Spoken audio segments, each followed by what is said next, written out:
situasi seperti ini harusnya cool pemerintah itu, dingin saja. Apa yang bisa bantu saja. Supaya tidak menjadi yang namanya systemic risk. 4849 itu krisis pertama kita alami. Itu juga gara-gara contagious efek berantai dari luar, namanya Korean Boom tahun 2008, Global Financial Crisis. Itu kan juga sebenarnya dimulai hal kecil. Bayangkan ya, Amerika Serikat itu nyetak dolar saja, jadi dia sudah muter kemana-mana duit. Begitu Amerika menghendaki dolar kembali, gampang, naikkan suku bunga, semua dolar kembali. Itu dampaknya apa buat ekonomi di seluruh dunia? Kekeringan dolar.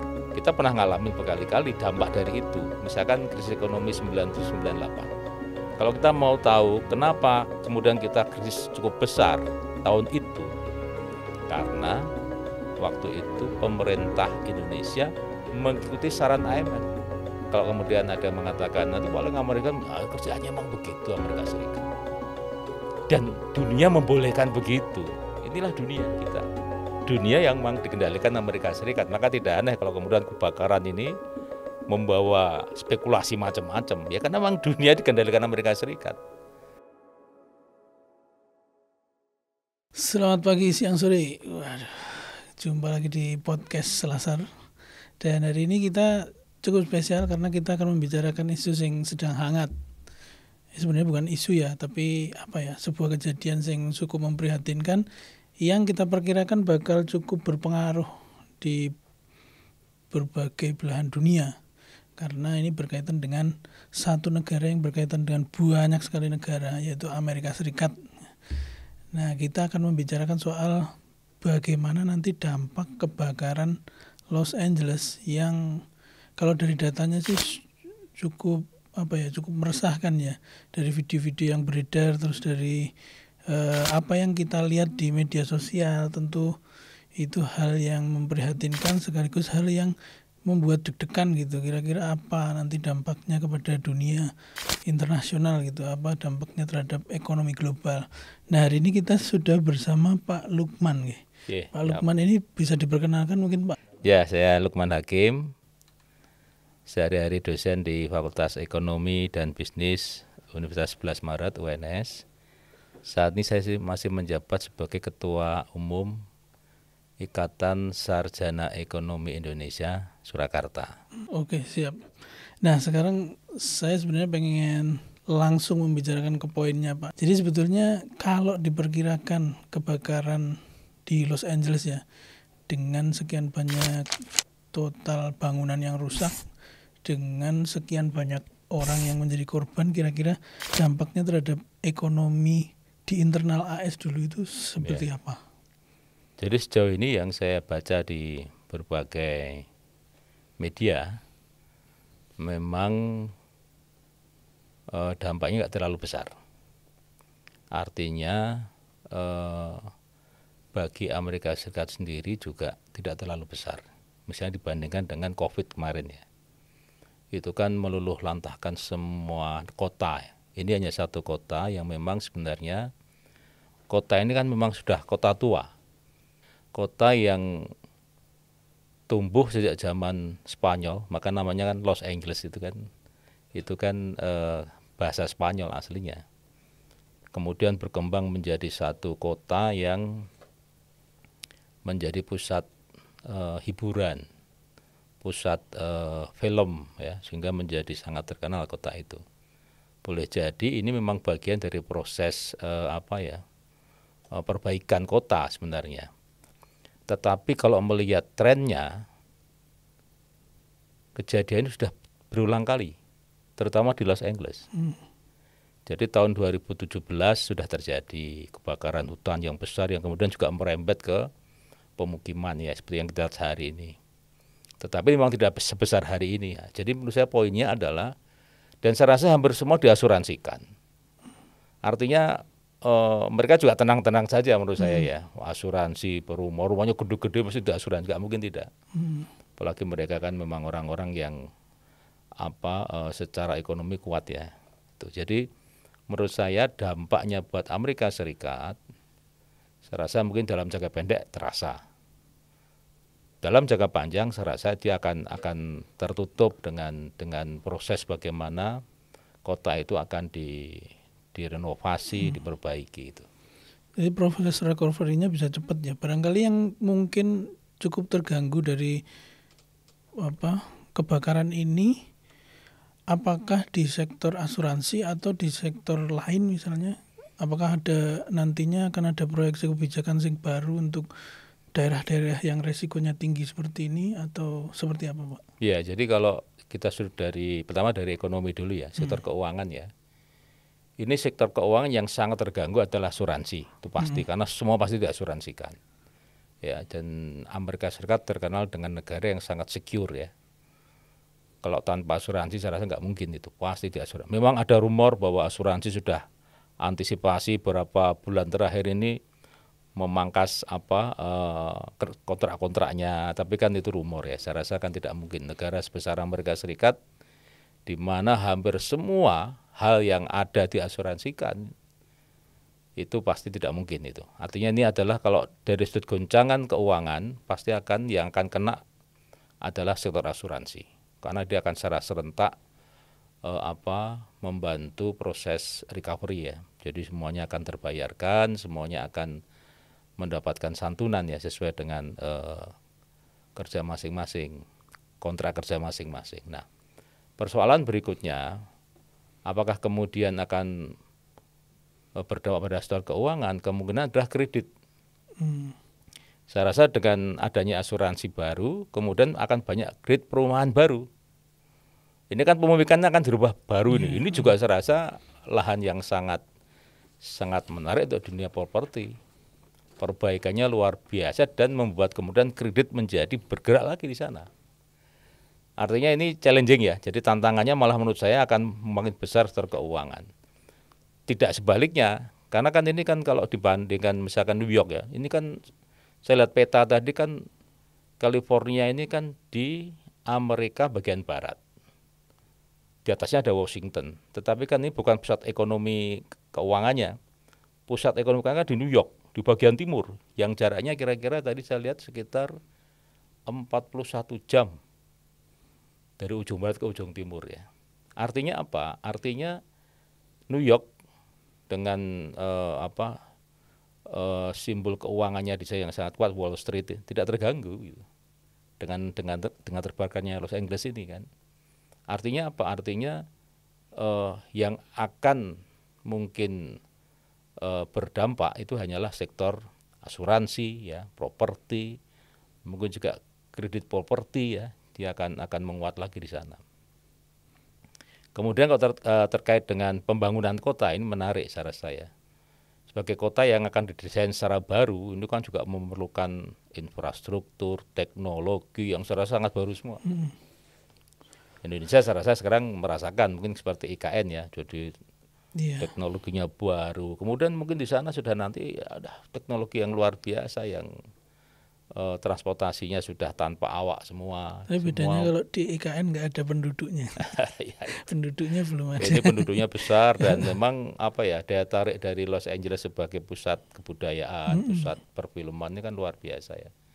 Sana ada Hollywood, ada macam-macam. Saya rasa akan cepat lah ini prosesnya, recovery-nya. Berarti kalau ada anggapan kalau maaf nih Pak, kan ada yang berkembang kalau di TikTok itu biasanya Amerika Serikat kena azab, kemungkinan kan akan ada krisis ekonomi, suplai terhadap militer dialihkan, suplai terhadap keuangan yang lain dialihkan akan dikonsentrasikan ke Los Angeles. Itu berarti anggapan itu agak sedikit berbeda dengan realitasnya begitu. Kalau menurut saya iya, karena ini hanya sebuah kota yang memang kota ini sangat kuat magnitude-nya ya.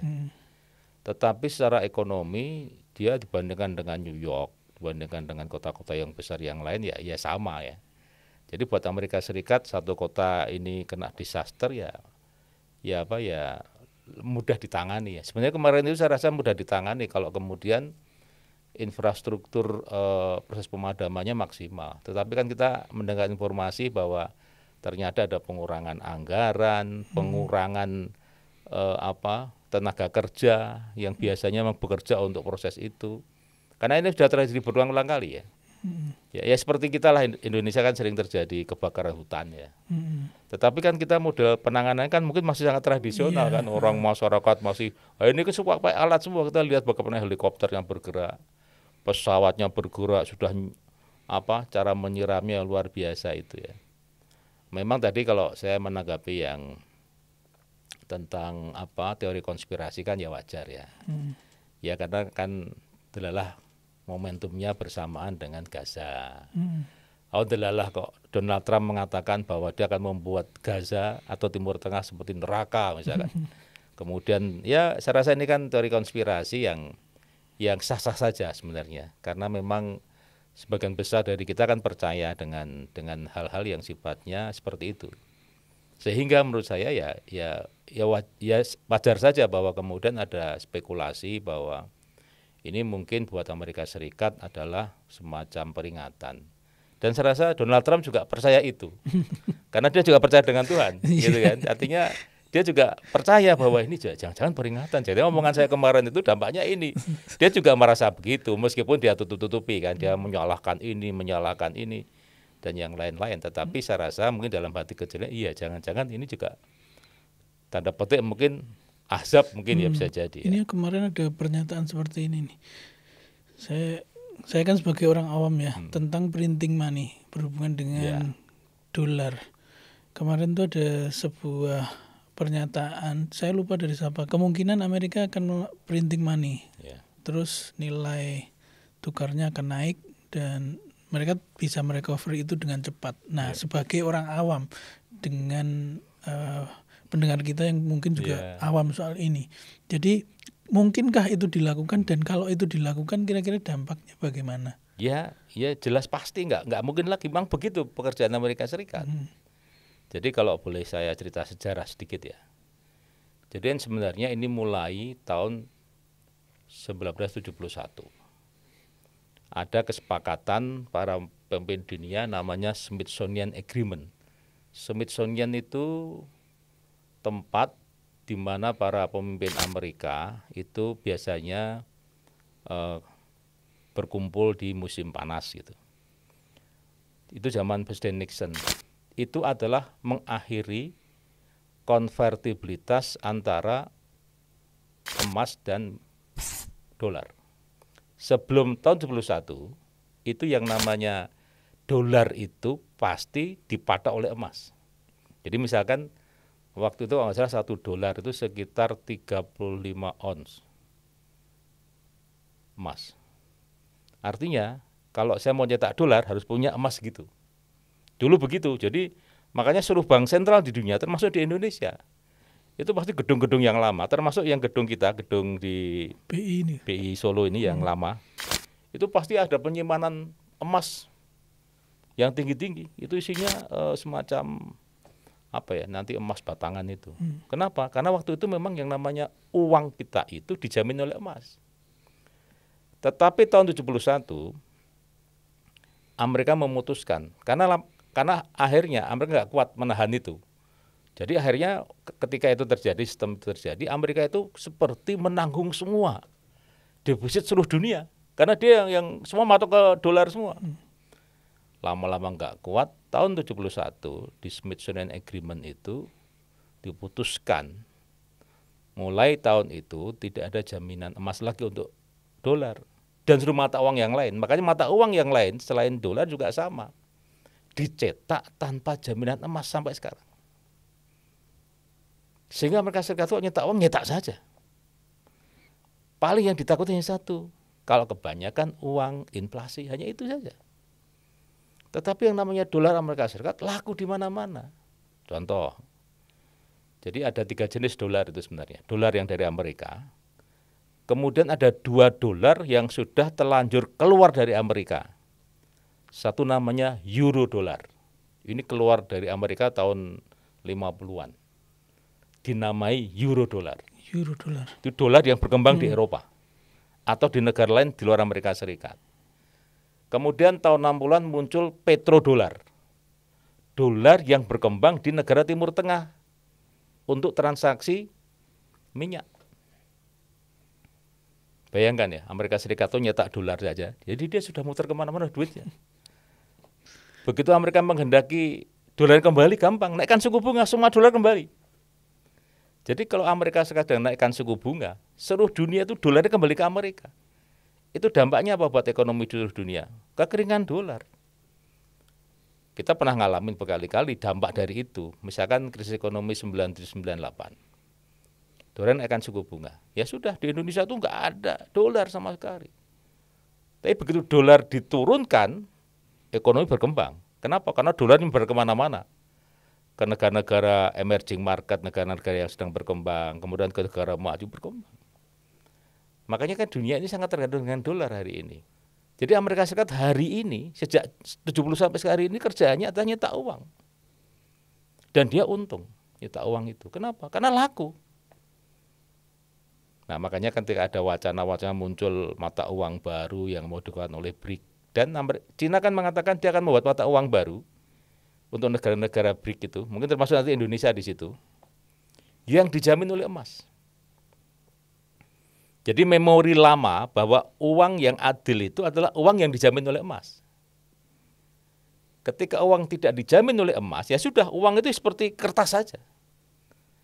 Dan uang itu kemudian diakui oleh dunia, kenapa? Karena kepercayaannya kepada negara yang mengeluarkan. Masa kita nggak percaya sama Amerika Serikat yang ekonomi sebesar itu? Akhirnya kita percaya, termasuk Indonesia lah. Mata uang kita itu laku di Arab Saudi. Kemarin barusan umroh sana mesti kalau ada ini 100.000 Jokowi, nah dulu ya, sekarang Prabowo. Nah, kenapa begitu? Ya karena diakui sebagai bangsa Indonesia. Dulu pernah ada isu kan, spesimen yang baru 50-an nggak laku di Hong Kong. Karena sana nggak tahu kalau ada mata uang spesimen baru gitu. Ditolak itu. Loh kenapa? Oh ini bukan uang asli, uang yang lama yang diakui. Tapi setelah makin lama ada penjelasan diakui juga. Artinya apa? Hari ini uang itu diakui karena negara yang mengeluarkannya diakui dunia. Maaf ya di Asia Tenggara misalkan ya. Saya pernah ke suatu negara misalkan kayak Laos, Kamboja misalkan ya. Itu mata uangnya yang kita dapat dari sana ketika saya bawa ke Indonesia ditukar nggak laku. Nggak laku ditukar. Makanya di sana kebanyakan menggunakan dolar. Jadi saya coba ketika menggunakan dolar bisa transaksi. Kemudian ketika mau beli di kaki lima, coba pakai mata uang Kamboja. Bisa. Bawa ke Indonesia, saya ke money changer, nggak mau nerima. Karena dia memperhitungkan negara ini belum terlalu itu tahun-tahun 2010.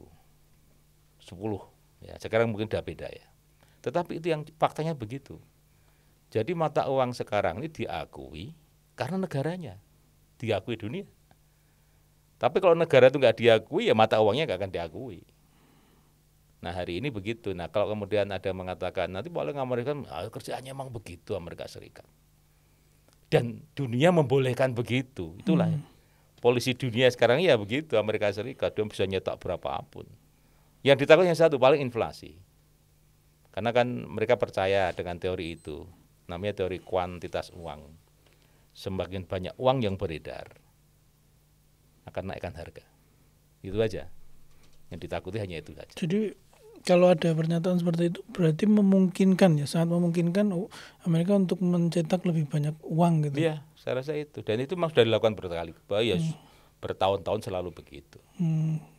Kalau secara langsung dampaknya ke negara Indonesia sendiri untuk spesifik ke semisal Amerika mencetak lebih banyak uang.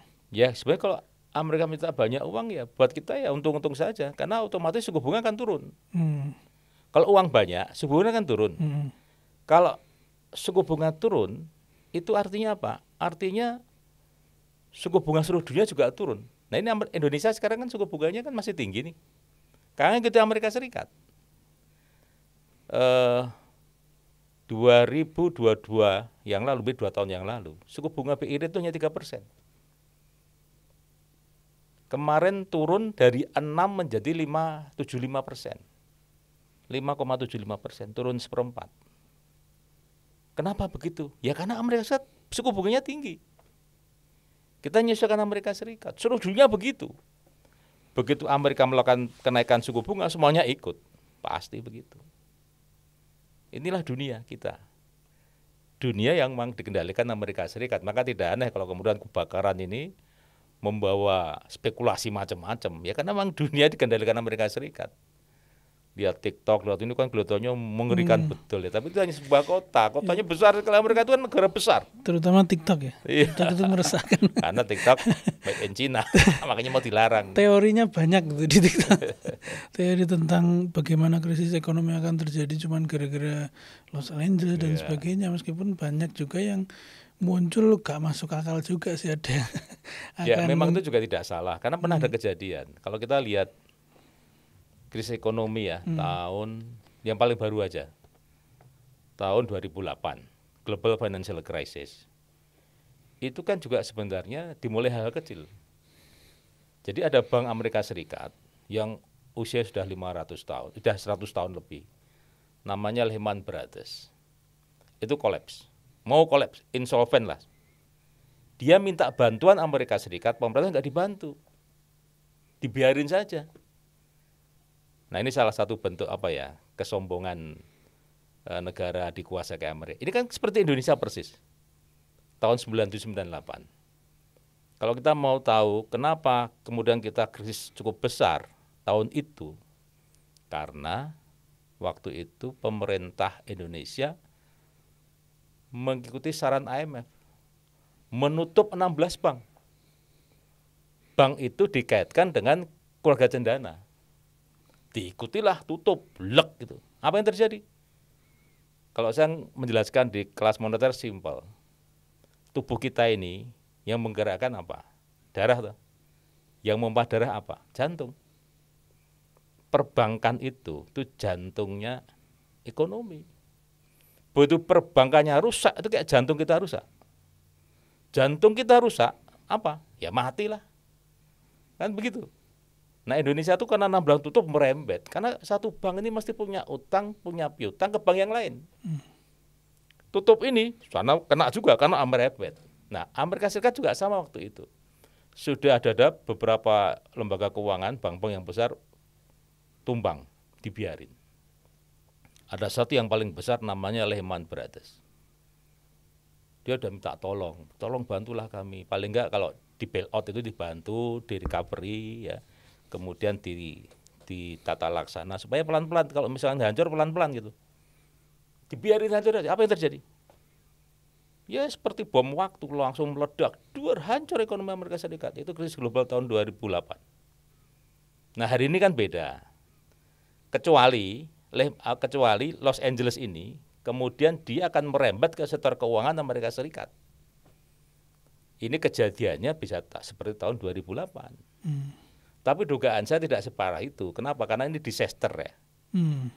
Bisa dilokalisir lah. Artinya ekonomi Amerika Serikat ini kan kuat ya. Artinya kalau tidak ada sebuah bank yang kemudian bermasalah terkait dengan gempa ini, saya rasa nggak ada masalah. Atau pemerintah Amerika Serikat, terutama Fed ya, Federal Reserve itu gubernur bank, harus akomodatif. Begitu ada dampak dari situasi ini, misalkan tiba-tiba ada asuransi yang kolab karena nggak bisa bayar, harus di bailout, dibantu. Kalau dia dibiarkan hancur, merembet. Indonesia ini pengalaman 97-98 terjadi 2008. Kasus Senturi goyang-goyang, bailout, dibantu. Karena kalau nggak dibantu, merembet. Itu dalam bahasa teknis namanya too big to fail. Too big to fail itu adalah banyak perusahaan yang terlalu besar, gampang jatuh. Kasus kalau di Solo Raya, Seritek. Ini kalau nggak dibantu, merembet ini. Makanya Perintah Prabowo langsung kirim 4 menteri kan. Karena di situ kan Seritek punya 40.000 buruh ini. Meskipun kita tahu yang kecil-kecil sudah pada mati, beberapa kayak itu yang di Palur itu pabriknya Dandar Hadi sudah mulai kan, ya mungkin beberapa masih hidup tapi beberapa pabrik ditutup nih. Tapi kalau Seritek nggak dibantu, sama kejadiannya. Karena dia too big to fail, besar ya. Begitu dia hancur, merembet kemana-mana. Tapi kan dia bukan sektor keuangan. Bisa dilokalisir. Nah, seperti halnya juga di LA ini, Los Angeles ini kan. Ini kalau bisa dilokalisir, kemudian sektor keuangan tidak kena dampak langsung yang kemudian membuat dia mengalami insolven. Insolven itu adalah situasi dia tidak punya likuiditas. Kemudian pemerintah akomodatif dibantu, ya. Itu mungkin bisa selamat. Kalau enggak ya mungkin prediksi-prediksi itu akan terjadi.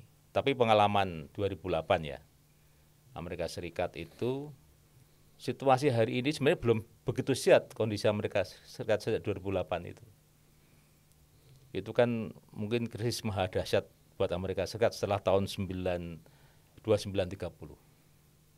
Bergelimpangan semua itu ekonominya. Makanya namanya Global Financial Crisis.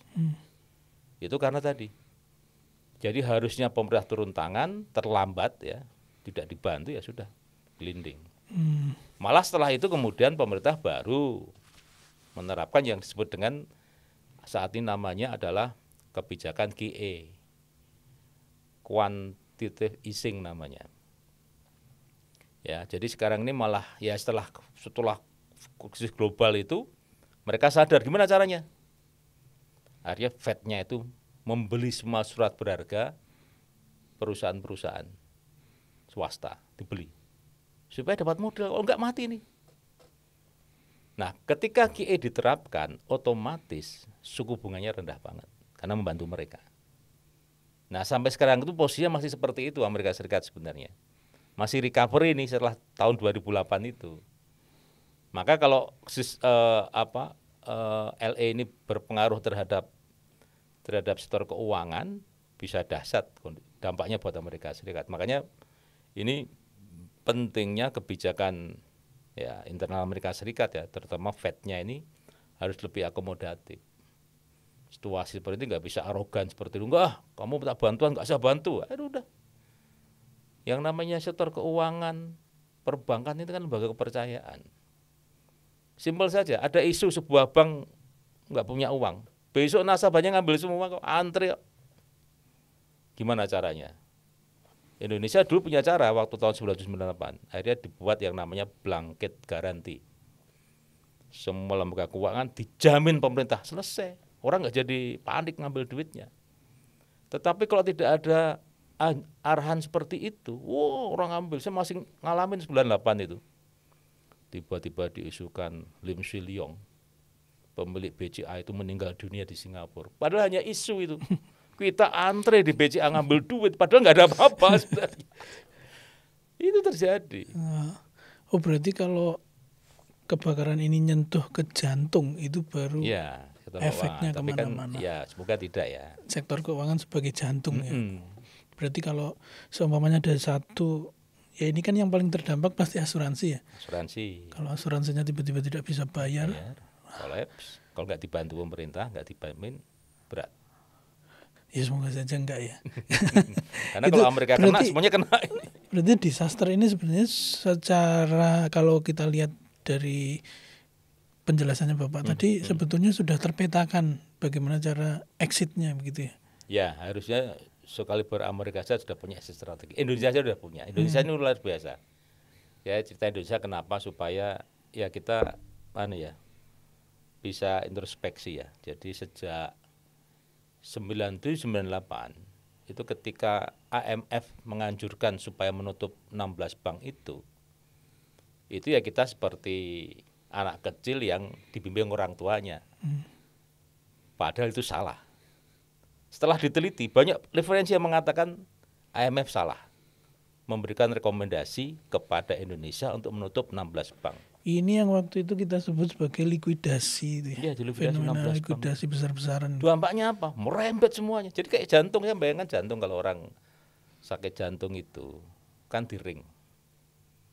Ring masuk satu plek, yang lain nutup. Di ring lagi kan begitu. Ada orang di ring lebih dari 4, 5, 6 karena begitu. Nah, ekonominya juga begitu. Satu ditutup, yang lain nutup. Lain merembet. Nah, bagaimana caranya? Nah, saya rasa pemerintah punya pengalaman itu sehingga ketika kemarin COVID itu hati-hati betul bagaimana supaya begitu ada isu bank mau ditutup jangan dulu, ditahan dulu, diperbaiki dulu. Ada beberapa bank waktu itu kemarin COVID itu goyang itu. OJK turun, dicarikan strategi partner. Ya toh. Ada yang mau beli, kasih, selamat sehat. Oh sempat ada beberapa bank yang nggak bisa operasi, kita ngambil ATM nggak bisa ada. Tapi masalah nggak tahu. Kalau tahu panik ngambil semua itu. Tapi pemerintah tahu. Gimana caranya? Ini kurang modal 1-2 triliun. Sudah carikan saja. Ada investor masuk dari Korea, masuk dah. Dirubah namanya nggak apa-apa, yang penting banknya sehat. Begitu caranya. Nah Amerika juga harusnya begitu. Nah Amerika ketika ngasih rekomendasi Indonesia 98 itu nggak begitu. Nah ini ada buku menarik. Pengarangnya seorang ekonom namanya Bluestein itu. Dia mengatakan begini. Ternyata waktu itu yang dikirim ke Indonesia untuk menjadi penasihat keuangannya itu ahli-ahli finance. Ahli keuangan, bukan ahli perbankan. Ternyata beda. Ahli keuangan secara logis dia mengatakan masalahnya apa ini? Oh banknya tutup. Tetapi kalau ahli perbankan enggak. Kalau bank itu tutup, merembet. Merusak semua sistem. Terus gimana caranya? Ya sudah, nggak usah ditutup. Dibantu saja. Diverifikasi satu-satu. Ya, ini masalahnya apa? Oke, bantu. Mungkin dengan cara membantu begitu, ongkosnya tidak terlalu besar dibandingkan tutup. Waktu itu kan diprediksi ya, meskipun yang keluar dari dana pemerintah BLBI itu kan hanya sekitar 140 triliun. Tetapi menurut hitungan ahli di Bank Indonesia, itu kerusakan tahun 97-98 itu hampir 600 triliun. Zaman itu, uang itu. 600 triliun zaman Orde Baru itu, zaman itu. Besar banget. Lah kenapa? Ya karena tadi itu. Begitu ditutup, merembet, panik. Oh banyak cerita. Waktu itu sampai uang itu nggak ada loh Mas. BI saja waktu itu hanya masih punya uang. Ini ada ceritanya Pak Harinowo itu. Sirus Harinowo itu sekarang mungkin di BCA ya. Itu cerita bagaimana hari-hari itu BI aja nggak sudah punya cash, karena panik orang ngambil semua. Peruri nyetak duit itu masih anget, masukkan ATM, orang masih ngambil itu masih anget uangnya itu. Bayangkan itu. Nah kenapa begitu? Ya karena kebijakannya nggak prudent, nggak hati-hati. Nah kalau Amerika Serikat 2008 ngalami seperti itu. Nggak hati-hati, nggak arogan juga, Fednya nggak mau membantu, ya. Makanya kan situasi seperti ini harusnya cool pemerintah itu, dingin saja. Apa yang bisa bantu saja, supaya tidak menjadi yang namanya systemic risk atau krisis sistemik. Kalau hanya krisis keuangan kan hanya keuangan ini, ya kasus LA ini ya, Los Angeles ini misalkan hanya krisis disaster ekonomi lokal. Kalau ini berubah jadi systemic risk, hancur Amerika Serikat. Warna sektor keuangan kena, semua kena. Nah, supaya tidak hancur ini kerjanya pemerintah dan bank sentralnya. Gimana cara mitigasi ini? Dilokalisir, ya, oke, dibantu. Karena dalam situasi krisis yang powerful hanya pemerintah. Terutama bank sentral kan bisa nyetak uang dia. Kayak Indonesia kemarin nyetak uang nggak apa-apa. Sah saja kondisi krisis kayak gitu. Kalau dia nggak nyetak uang, nggak membeli surat berharga dari Kementerian Keuangan, mungkin kita nggak bergerak ekonominya. Jadi menurut saya fleksibel saja, situasi itu cool, pemerintah nggak usah banyak bicara, kerja saja sudah. Bicaranya simpel saja, tenang, tidak usah panik. Karena begitu panik akan menyebabkan kondisi krisis semakin parah. Nah itu kalau di sektor keuangan. Nah ini ada juga bidang lain yang barangkali juga saya nggak tahu ini terdampak apa enggak ya, tentang energi. Nah, ini ada kebakaran di sekian satu kota bahkan, dan itu akan berpengaruh ke energi nggak, ke apa ya, ketersediaan energi, atau akan ada skenario terburuknya barangkali krisis energi begitu akibat dari kebakaran ini, Pak. Di Amerika Serikat ya? Iya, pertama di Amerika Serikat dulu, karena kalau pasokannya masuk ke situ, apakah ada risiko untuk negara lain secara global juga akan terganggu gitu? Saya rasa tidak. Jadi sebenarnya begini, kalau kita bicara energi ini kan konteksnya adalah supply and demand dari energinya. Pertanyaannya tadi betul, apakah kemudian dengan adanya kebakaran itu mengganggu demand-nya? Kalau supply-nya kan tetap. Supply-nya negara-negara di Timur Tengah itu kan mensuplai terus ya. Mensuplai ke Amerika, mensuplai ke Eropa itu ya. Ya.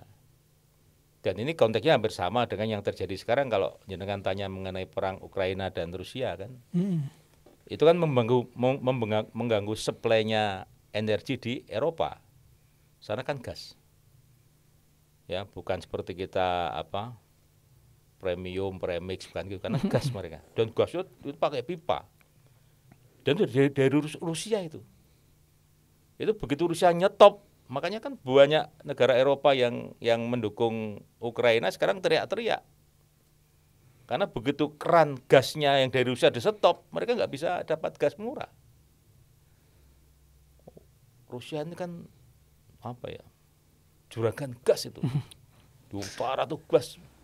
Itu kan selama ini disalurkan lewat pipa ke Eropa. Nah, kalau itu terjadi, terganggu. Makanya sekarang kan ada tanda-tanda beberapa negara dikabarkan menjelang resesi, even Jerman. Ya, jadi ini nanti mungkin kalau pertanyaan jenengan relevan karena begini, bisa jadi nanti karena perang Ukraina dengan Rusia juga belum selesai ya. Dan beberapa negara-negara besar di Eropa ini diisukan sedang mulai berat ini. Jerman, Prancis ya, Jerman terutama. Sedang menghadapi resesi ini sebenarnya. Turki ya. Indonesia ini kemarin sebenarnya agak lumayan karena inflasi nggak terlalu besar. Pertumbuhan memang nggak besar, hanya 5% ya. Tetapi kita lebih secure ya. Kenapa ya? Banyak analisis lah kenapa Indonesia ini lebih aman dibandingkan negara-negara lain. Karena Indonesia ini sesungguhnya negara yang belum terintegrasi secara total dengan kapitalisme dunia. Berapa sih yang bermain saham di Indonesia? Berapa sih yang bermain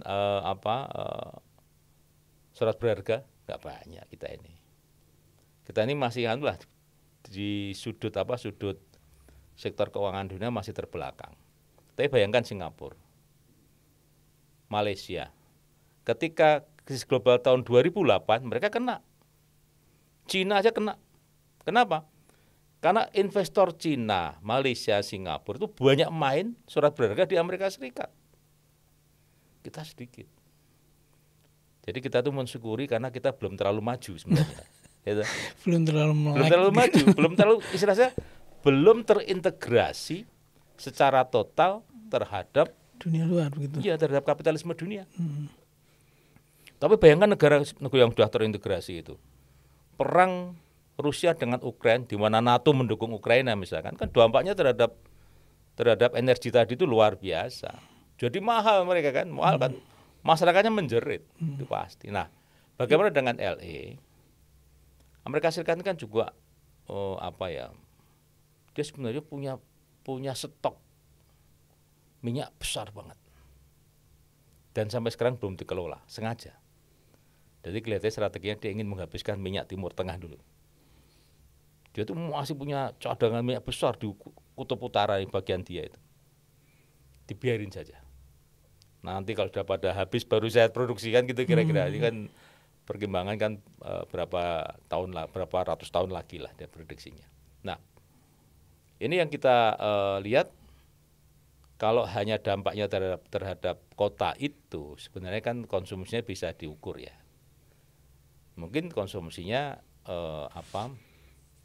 yang paling banyak misalkan saja adalah yang terkait dengan transportasi. Tetapi dugaan saya sekarang juga mereka sudah banyak menggunakan listrik, sehingga mungkin tidak terlalu berdampak langsung terhadap energi di Timur Tengah ya. Jadi menurut saya dampaknya bisa diukur ini, karena ini sebenarnya disaster city ya, kota mengalami ya seperti gempa lah sebenarnya gempa. Tapi ini kebakaran kan kebakaran gitu. Rumah. Kebakaran rumah yang itu sulit dikendalikan kebakarannya. Padahal kebakaran sebenarnya bisa manageable ya. Kalau gempa kan nggak bisa. Gempa begitu huruf kan sudah selesai itu. Tapi kan ini sebenarnya bisa dimitigasi sejak awal karena ada sejarahnya, kemudian juga ada alatnya, ada anggarannya yang besar untuk itu, dan masyarakat mungkin membayar mahal. Ya, karena ya selama ini ada risiko seperti itu, termasuk mungkin asuransi. Jadi saya rasa kalau berhubungan dengan energi mungkin ada dampaknya, tapi nggak terlalu besar. Nggak terlalu kelihatan gitu ya. Iya. Mungkin buat yang nggak relate, maksudnya energi itu di sini seperti apa?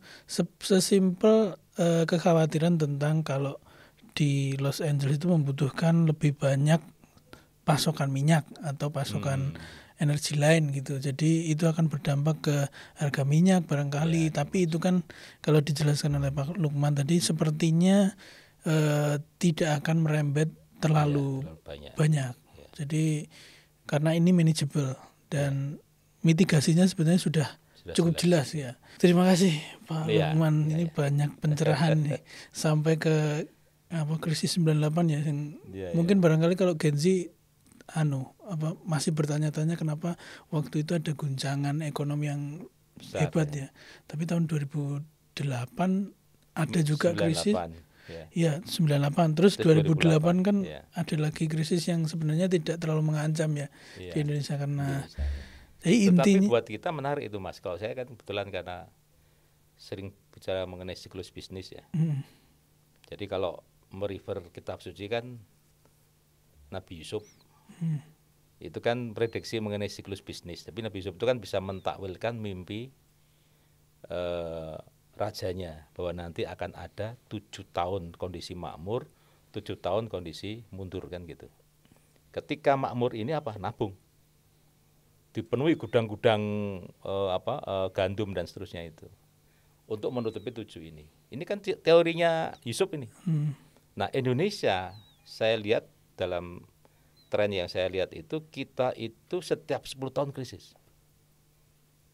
Jadi kita mulai startnya 48, 49. Jadi Indonesia merdeka kan 45. 48, 49 itu krisis pertama kita alami. Itu juga gara-gara contagious efek berantai dari luar, namanya Korean boom. Korea ada krisis, masuk ke semua negara termasuk Indonesia. Inflasi tinggi semua itu tahun 48, 49 itu. Krisis. 10 tahun lagi 58 krisis lagi kita. Sehingga kebijakan pemerintah menerapkan sunering namanya. Memotong mata uang dari 100 rupiah jadi 1 rupiah. Prediksinya kan akan terjadi 68. Belum 68, 65, 66 krisis lagi. Pemerintahan PKI. Itu mata uang kita dipotong lagi. Namanya sunering. Jadi kan dari 02 jadi 1. 100 jadi 1. Yang tahun 65, 66 itu dari 1.000 rupiah jadi 1 rupiah. 10 tahun lagi 78. Krisis lagi tuh 78 itu. Dampak dari oil boom. Waktu zaman Soeharto. Waktu itu demo mahasiswa besar-besaran menurunkan Soeharto. Karena Soeharto mau maju dari presiden ketiga kalinya. Itu banyak mahasiswa ditangkapin tahun 78. Ya, 88 terjadi lagi. Pakto 88 itu. Itu kondisinya juga krisis. Habis 88, 98. 2008 harusnya prediksinya terjadi 2018. Pak Jokowi waktu itu, Presiden Jokowi mengumumkan supaya Bulog beli beras sebanyak-banyaknya karena prediksi 2018 akan krisis. Aman. 2000. Akhirnya krisisnya 2020. 2020 COVID April. Gara-gara COVID. Makanya kan sebenarnya kita ini kalau ini kayak cerita Nabi Yusuf ini. Kita 10 tahunan kita. Trennya tuh begitu 10 tahun. Nah, dunia sebegitu ada namanya kalau dalam bahasa ekonomi namanya siklus bisnis ya.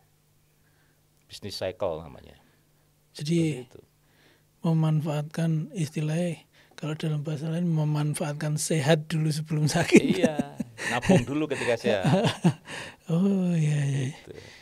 Wah, saya jadi tahu nih. Nanti saya akan prediksi kira-kira 2028 ini apa gitu. Semoga saja tidak terjadi. Ya, bisa ada mitigasinya. Kita sudah siap-siap. Ya, siap. Dan buat yang masih resah dengan konten TikTok soal Los Angeles kebakaran, sepertinya kalau beberapa waktu terakhir ini sudah nggak terlalu banyak ya ngomongin soal itu ya, karena sudah terlihat lah mitigasi yang akan dilakukan seperti apa. Polanya sudah ada. Amerika negara yang sudah siap lah. Ya, Dan nggak apa-apa mau mengaitkan itu dengan azab juga tidak apa-apa, tapi ya tetap rasional lah supaya apalagi sampai posting yang hoax jangan. Jadi begitu kita sudah punya jawabannya di sini bersama Pak Lukman tadi, kita bisa simpulkan banyak dan kita juga bisa, kalau istilah anak muda zaman sekarang itu obrolannya penuh dengan daging, Pak. Oh gitu ya.